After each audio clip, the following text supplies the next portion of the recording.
حضرت شیخ الہند مولانا محمود حسن رحمت اللہ علیہ، ان کے نام بیواؤں سے میں پوچھتا ہوں کہ تمہارا کردار وہی ہے جو شیخ الہند کا تھا؟ تمہیں شرم نہیں آتی؟ ڈوب کے نہیں مر جاتے ان کا نام دیتے ہوئے؟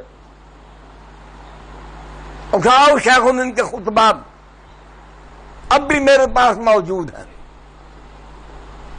ڈاکٹر مختار احمد انصاری 30 نومبر 1920 بستر مرگ پر ہیں شیخ الہند، پاس کون بیٹھا ہے؟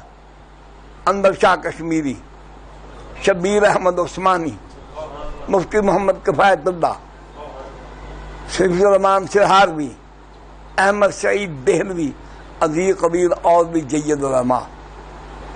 حضرت کے آخری الفاظ یہ سب حضرات نقل فرماتے ہیں۔ کہتے ہیں حضرت نے فرمایا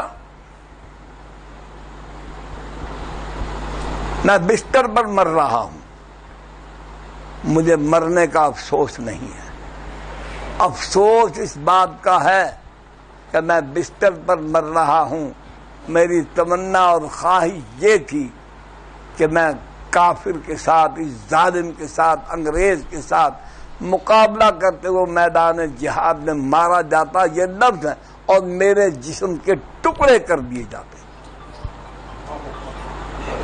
شیخ الہند اس زمانے کے کسی محل میں نہیں رہ سکتا تھا، انگریز سے مفاہمت نہیں کر سکتا تھا، یہ بھی کہہ سکتا تھا کہ میں اس کے ساتھ مل کے ملک کے آئین کے اندر اسلامی دفعات کو میں کہیں سے شامل کروا دوں گا چلو مرلو کر کے۔